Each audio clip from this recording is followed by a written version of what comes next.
नथिला बालांकु नाही आउ नुहे तो कौन भत्ता पाई केमिति बयस जालिती हेउची ता पूरी गोपरु सामनाकु आसीची मात्र 4 वर्ष रे बयस बढ़ीची 19 वर्ष हेले हा केमिति संभव होला ताहा बे चर्चा रे भत्ता पाई बयस जालिएती 4 वर्ष रे बयस बढ़िला 19 वर्ष केमिति बाबू कागज रे कले दस्तखत भत्ता पाई सांघातिक केलंकारी मात्र कई टंका भत्ता लगी बयस बढ़ाई दिया गला 19 वर्ष जेते लुचाइले भी लुचुनी गोप ब्लॉक रो भत्ता दुर्नीति गोटी अनियमितता लुचाइबाकू प्रशासन उद्यम करुवा बेले अन्य एक अनियमितता पदाकू फुटी बाहरुछि गत वर्ष अर्थात 2024-25 आर्थिक वर्ष रे गोप देशतली पंचायत रे 1200 टंका भत्ता पाउथुबा जने 63 वर्षीय वृद्धा चलित वर्ष एप्रिल मासठारू 82 वर्ष बयस देखाई 3500 टंका भत्ता हाते थिबा जणा पड़िछि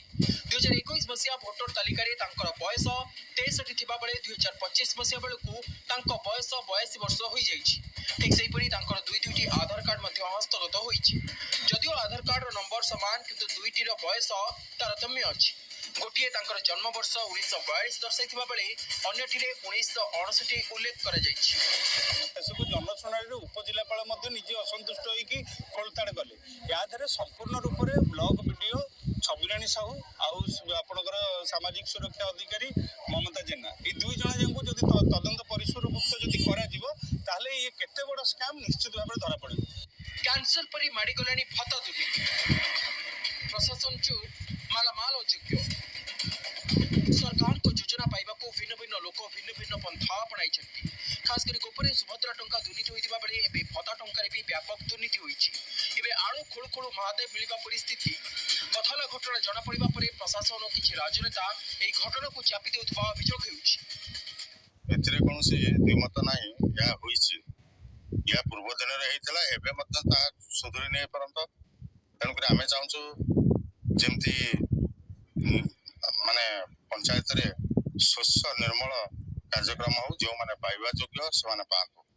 अन्य पक्षरे गोप ब्लॉक सामाजिक सुरक्षा अधिकारी ममता कुमारी जेना बारंबार तदंत चलीछि बोली कहउछंती तबे तदंत केबे सरिबो फलाफल कोन हैला से संपर्क रे किछि कहू नांती वर्तमान दायित्व रे थिबा वीडियो सामाजिक सुरक्षा अधिकारी को समय रे एई भत्ता दुर्नीति होइतिबारु से माने केते निरपेक्ष भाबे तदंत करिवे से नि साधारण रे संदेह प्रकाश पाइछि गत जनशुणानी शिविर रे उपजिलापाल राजकिशोर जेना एई घटना नै तनाघना करिथिले किंतु गोप वीडियो एई घटना रे आदौ स्वच्छता अवलंबन करूनथबा अभियोग होइछि एवडे प्रतिक्रिया रखि कोन कहउछते वीडियो ओ वीएसएसओ सुनि रखंतु 19/4/23 टी उच्चाधिकारी व्यक्ति को नोटिस करा जायतिला पंचायत समिति तरफ एवं तांको एठी आनी कि निजर जहा प्रमाण पत्र देकी से माने भत्ता पई योग्य हिताधिकारी भाबे साब्यस्त होइचंती समस्त ओरिजिनल डॉक्यूमेंट आनी कि ब्लॉक रे जांच करिया पई निर्देश थिला नोटिस इशू करा जायतिला आज मध्य किछि हिताधिकारी आसी छंती गत सप्ताह रे मध्य 2-4 जण हिताधिकारी आसीथिले हम सेमानकर जांच प्रक्रिया चलीची जदि आ भितर आमे पंचायत समिति जदि किछि सूचना पाइला कि जहा से माने प्रमाण पत्र देइचंती सेत्र यदि कोनोसी जगह रे अनियमितता रहिची निश्चित भाबरे कार्यानुष्ठान ग्रहण करा जिवो हमनको फिजिकली डकेइछु तांकर जत्ते सब आइडेंटिटी प्रूफ तांको पकर अछि वेरीफाई करछु हमें एबे जनकर मो रिसेंट भी देखिली से माने करो गोटे आधार रखी जंदी किंतु हमको एसएसपी जो अप्लाई करचंदी